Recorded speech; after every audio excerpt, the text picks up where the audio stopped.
New week, just getting in, getting things open, having a bit of a think about what the plan might be. Got a little bit of leftover work to do this morning from Saturday, just to get an engine and transmission off the floor. Sort of made the decision that there was some bits missing from the shifter for the HJ Monaro, and of course typically it looks like plenty of people have been in there before, so like I spend days rebuilding linkages and rebushing, repinning and things like that, and I did think about it, because you know, it was definitely going to save a lot of money, but then again, you know, does it really when you spend sort of 2 days, 3 days, you know, working on something? So I shot down a rear spares, bought a gear shift and linkage kit. I'm about to open it up, and fingers crossed it's a good thing. It looks alright in the pictures. So here we go.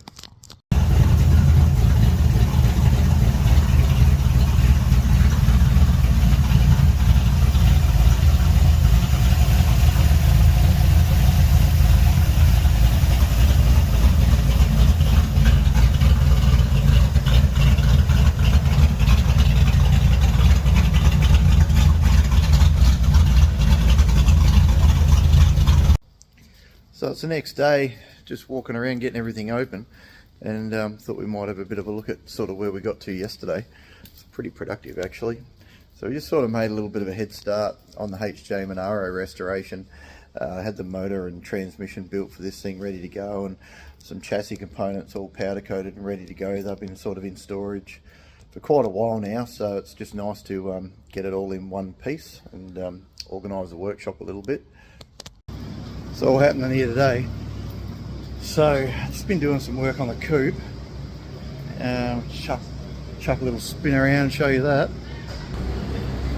So I've just done all the brake lines. Just sitting the front cowl on there now. Getting that all sort of worked out. It's on the 4-post hoist now, so we'll have a bit of a look underneath it too. Good opportunity. We've got the drag car off, and we're just going through, giving that a clean up, making a bit of an inventory, working out what we need to go forward. It's not much, but we do need to get a diff centre organised. So that big banger's down here.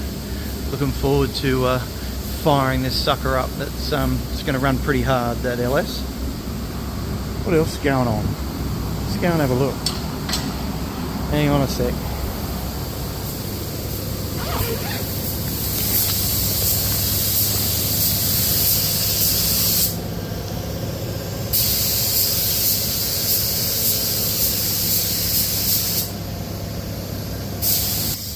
Go running out of there before I pass out.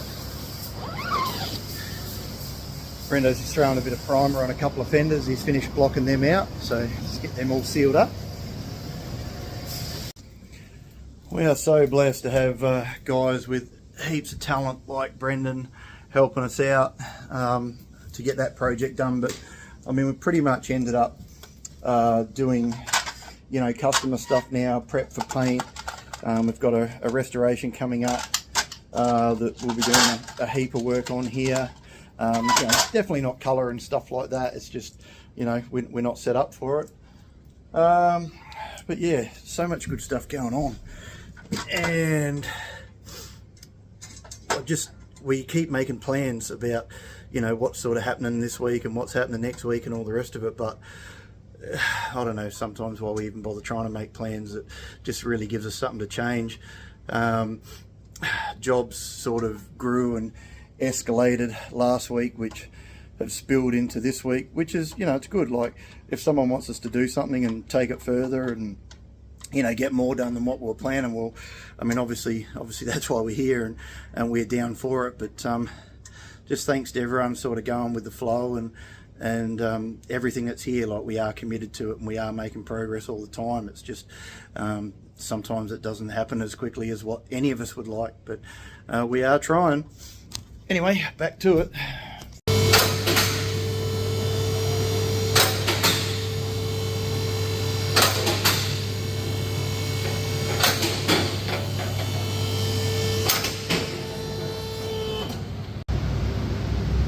So as you can see under the coupe, I've got the Jag front end installed into the chassis. Most of you would have seen that sort of taking place in all the different build videos and photos.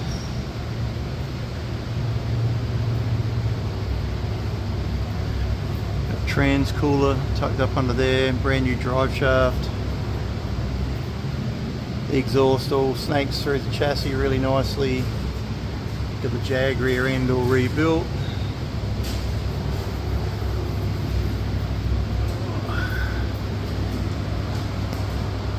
Got the aluminium drop tank and fuel cell that we built and fitted to the chassis. So yeah, just a little bit of a walk around under it while it's on the hoist. Got some more lines to do and neaten up and tie off. But yeah, assembly is going full steam ahead. Be able to make up the steering shaft tomorrow. Just had to get a UJ that we didn't have in stock and keep on going. So I was just saying earlier about you know, sort of how sometimes we make plans thinking we know what we're doing for the week, and then they get changed just as things happen. So this is a classic example of that. So it's time to start putting the coupe back together, but all the panels and all the parts dropped off yesterday, so that takes up pretty much the entire front of the workshop. So cleaning up the drag car yesterday, got the front clip off of that. We've got chassis on stands, all this sort of stuff, you know, that basically fills the workshop. So we've really got no choice other than to smash into it, get everything sorted and get the space back. Now, you know, we think, oh yeah, well, you know, we're going to be working on a race car or something like that, you know, for the week, or you know, as that sort of stuff happens, we just have to do what we have to do to keep everything progressing. And not only that, but it kind of works out the same for every car. Like if we just come into the engine room, obviously engines and stuff like that lined up there. Like that mezzanine floor that I'm just opening the door up on there, that whole corner, that's been taken up now for 1.5 years while we've had a car out at paint, which is, you know, it's a long time to store everything. I've got a race car under plastic up there on the mezzanine. I think I built the chassis for that like 3 years ago. And then it's not just the cars that are sort of associated with that. You know, I've got that engine sitting there in the showroom. That's for the F100 that's been out of paint for nearly 1.5 years. And then as we go through the showroom, this first rack here, that's race car parts for a car that I built or started building nearly 3 years ago, maybe longer. And then this entire back corner of my showroom, that's also race car parts for a car that I've been building for a very long time. So yeah, sometimes we don't get to just plow through, you know, according to the plan that we might have had for the week, because things just happen. Just checking out the prime doors and guard to cab on the Chevy truck from yesterday. Brendo's matched them panel to panel, absolutely mint, and got these, got the fender beautiful and straight, got the body line really nice on the bottom of the fender, excellent gaps, real nice from panel to panel all the way down, excellent door gap. He's done a bloody good job, so yeah, we're stoked and bloody grateful. Thanks heaps, Brendo. Cheers.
Alright, so just set up the lifter preloads on Andy's small block. So I haven't actually built this engine, so just helping him out. So just putting some marks on the lock nuts on the rockers, just in case anything ever sort of goes sideways, we can see if anything's worked its way loose. Also putting some vertical marks on the push rods, and that way if he has an issue with a camshaft or anything like that, you can make sure that the push rods have been turning or a lifter hasn't been stuck. Obviously with a flat tappet camshaft, the lifters have got to turn, otherwise they will just wipe a cam lobe. So break-in procedure is very, very important, and also the ability to diagnose it if something hasn't sort of worked out right. So just change the fuel pump out because he's not running a return hose on this engine. In this vehicle. So we got rid of that fuel pump, set it up with a long water pump because that's what the drive setup's got. Sort of just get on with it and keep on going. Working in the nice room downstairs here with the aircon going today. A bit spoilt. I don't mind this actually. We might have to move all the engines down here.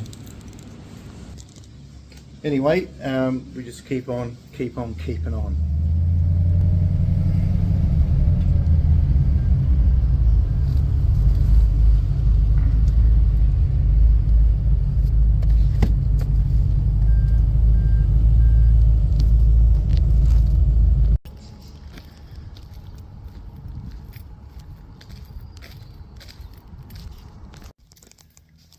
So here we are again, another Saturday. Just got in, so I'm just walking around, cranking some lights up, and I was sort of having a bit of a think about where I was with a few things that are going on last night, and it sort of occurred to me that I'm going to smash into my VK over Easter. Probably could do with a bit of a break, but the project's been going on for a fair while, and it's just a really good opportunity, I think, to get it into the shop while no one else is around and have 4 days. And I reckon at the very least we'll have it fired up and running, brakes, gears, and then really it's only probably the lower half of the dash and front seats and console, and we're pretty much done with it. So I reckon that's definitely what's going to happen. But you can see over my shoulder there, a couple of years ago, before we had this pretty dumb idea of going racing again, I started work on a truck, an old international truck, A130, that was my father's, that we brought back from a farm in South Australia. I'll see if I can get up on the mez floor and sort of show you. I got a rolling chassis built a couple of years back.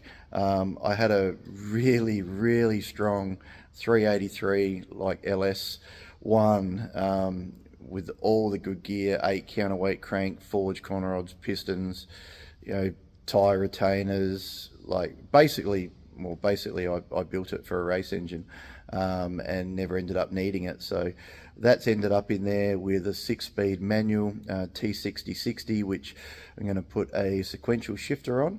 But I'll go up and turn upstairs on and to see if we can have a little sneaky peeky at the rolling chassis, just sort of sitting up there chilling.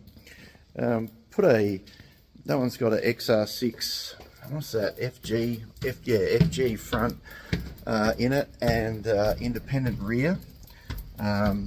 Once again, sort of sticking with my philosophy of building cool cars, but the engine's a big dollar engine, but that's literally only because our sport changed, and obviously with the 7-litre rule being able to be used now, well, the 383 is just outgunned, so no one's going to want to buy that for a race engine, so it ended up in Dad's old truck, as you do.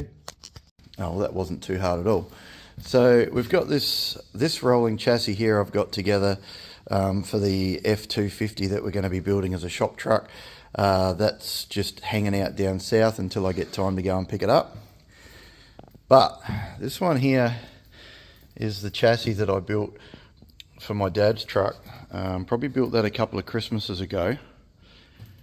So as you can see, it's got the FG Falcon independent front suspension, twin tunnel rammed LS. Just try and climb over this stuff without dying. You've got the big dish Simmons, and it's also got the FG Falcon independent rear end in that. So the mission today is to get that cab down, which I did a 4-inch roof chop on. Somehow managed to get it down into a working space and keep that one going, because it's time. So yeah, just give us a minute, we'll get a door open, drag a couple of things out with the forklift and see if we can't get that down and onto a rolling frame, and continue on with the, I want to run flat glass in the front, and I also want to modify the roof line to give it a bit more attitude in the middle, and probably add a center bar, probably like a center bar permanently in the windscreen area, because I want to sort of give it that really aggressive look, and have flat glass as well, just to give it a bit more attitude. So it's definitely a custom truck. I actually want to try out a few things that I haven't done before. The 4-inch roof chop on an international truck being the first of them, and I didn't want to stretch the roof. I didn't want a silly looking long roof, so laid the pillars back, and that'll work quite well. But I'll show you that once I get it down.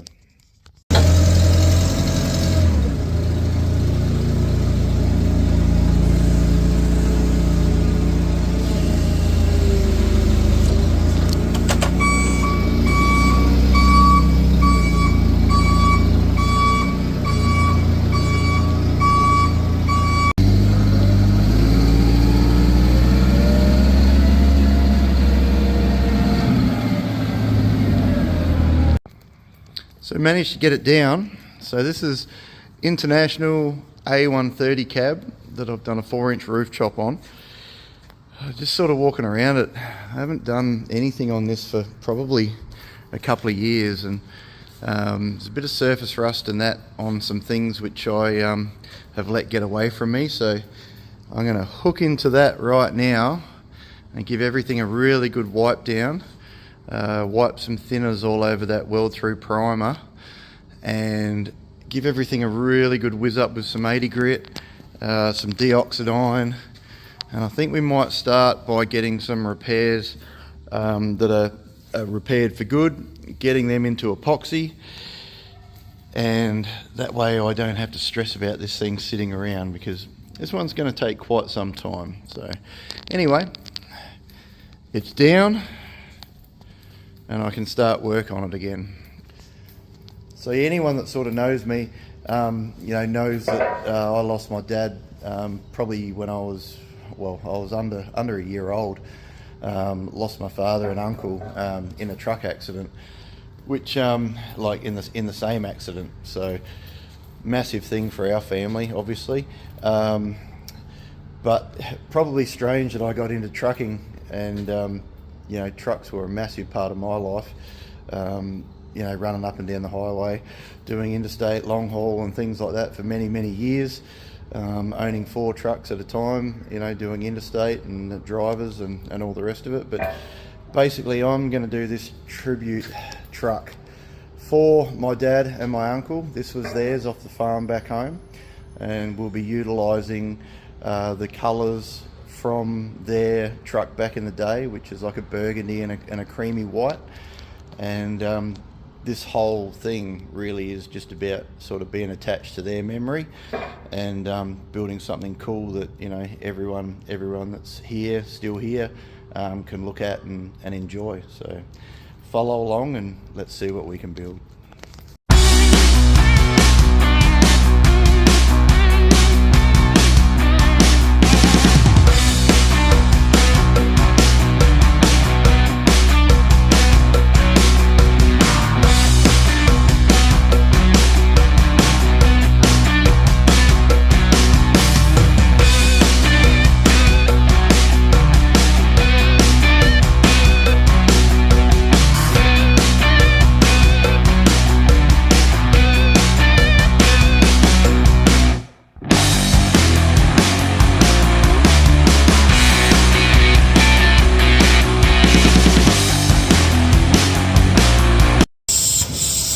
So after sitting around for nearly 2 years, I didn't realise how bad this thing had gotten with surface rust. So I'm just going to go and knock everything down, clean it all up, and then this is not priming to stay primed, but I'm going to throw some black etch on it when I'm done cleaning everything up, just to keep everything uniform.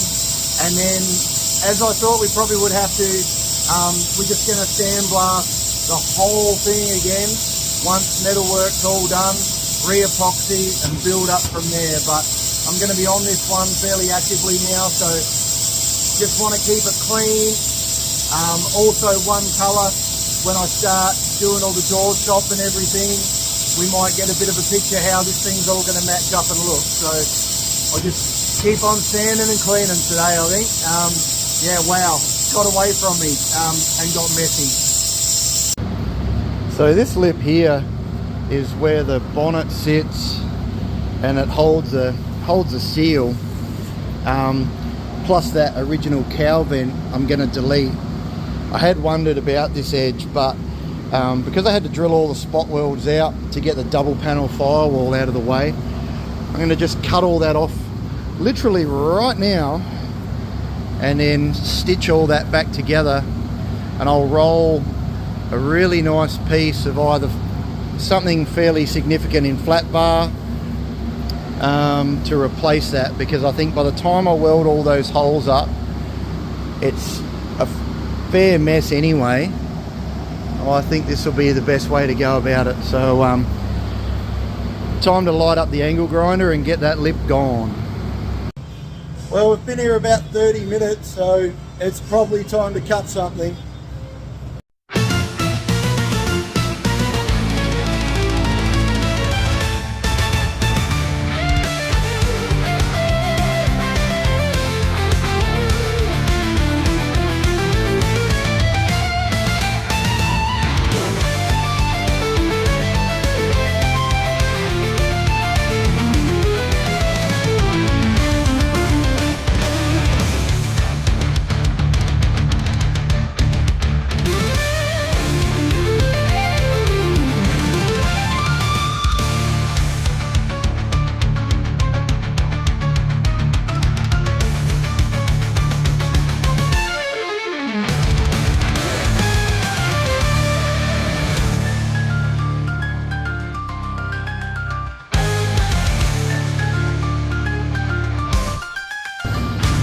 So I just took that lip off the firewall, and I reckon I'm going to get some 6mm rod now and roll around that edge and weld that in, and that'll make that nice and strong and give us something to come forward and land the bonnet and the mudguards on.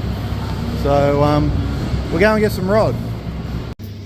It's amazing how quickly the enthusiasm can kick in. Like, I really wasn't feeling it this morning at all after, you know, a 50-60 hour week already, but been here an hour and a half, got Dad's cab down, and man, like, the ideas are flowing, and I just can't wait to keep going on this now. Like, far out.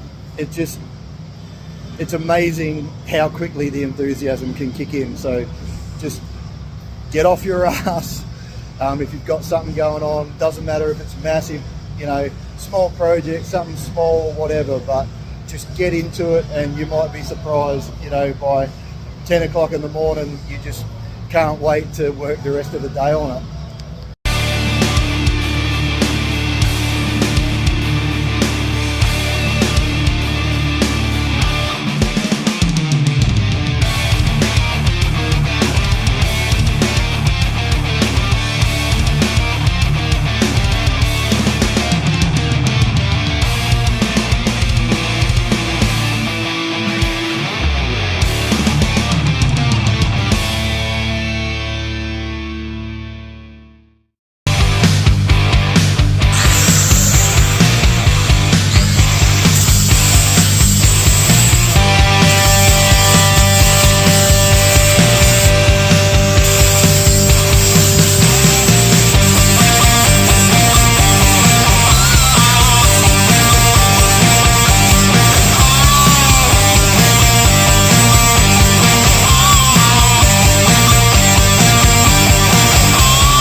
So that edge came up really nice along there.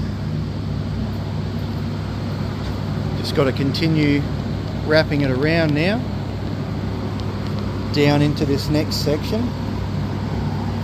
And then I'm just cleaning up a patch along here because I'm going to do a rod inlay across this body line, take that through to the door and then around the back of the cab. The doors on these Internationals are as boring as batshit, and we're just not gonna run with that. Let's keep going.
So I've just been working away on that panel there. Now I am absolutely not a panel beater at all, ever. I'm an engine builder, fabricator, but every opportunity I get, I try and do as much sheet metal work as I can, enough panel beating, just to try and, you know, hone the skills, get better each time. Try and give a car that's a lot better to hand over to the actual paint and body guys, because that ain't me. So yeah, if you see something that I'm doing wrong, or you know you reckon's just nuts, leave me a comment and maybe I can get better on the next one. So I was just sort of having a look at the pillar here after the 4-inch chop. I'm going to do a 6mm round rod to create a gutter line to the door, because I shaved the original gutter off because they were a horrendous looking thing and they're double panelled, so there's a lot of rust between the two if you don't cut them out. So I'm going to roll a piece of rod up around there now and stitch that in, and then hopefully I want to come up with something that just transitions that pillar a little bit nicer. The door has that curve in it there though that follows through into the cab, But yeah, there's just something I'm not quite jiving with in that pillar, so we'll see how it comes together. So that's where we're going to leave it today. Just got that edge put on the firewall there, all the way around. Got a body line edge happening down the side that will take through into the doors. But that's a fair effort for a Saturday. It's really cool to be back on that project. There's not much I can do on the Chevy truck. That's all sort of Brendo's department now. Obviously we've got a lot of assembly to do once we do actually get that painted, but yeah, for now I'm just going to rip into this. It's going to go on for quite a long time. Huge amount of custom work in this one, and like I said, it's my dad's that I lost young, so this one will never be sold. And I don't really care how long it takes to put together. I want to do something special with, you know, a heap of special custom touches, plenty of horsepower, and yeah, make it a ton of fun. So hopefully in the next video might get the roller down off the mez and you know, sit them together and maybe have a bit of a look. But like I said, no rush, we'll just keep going.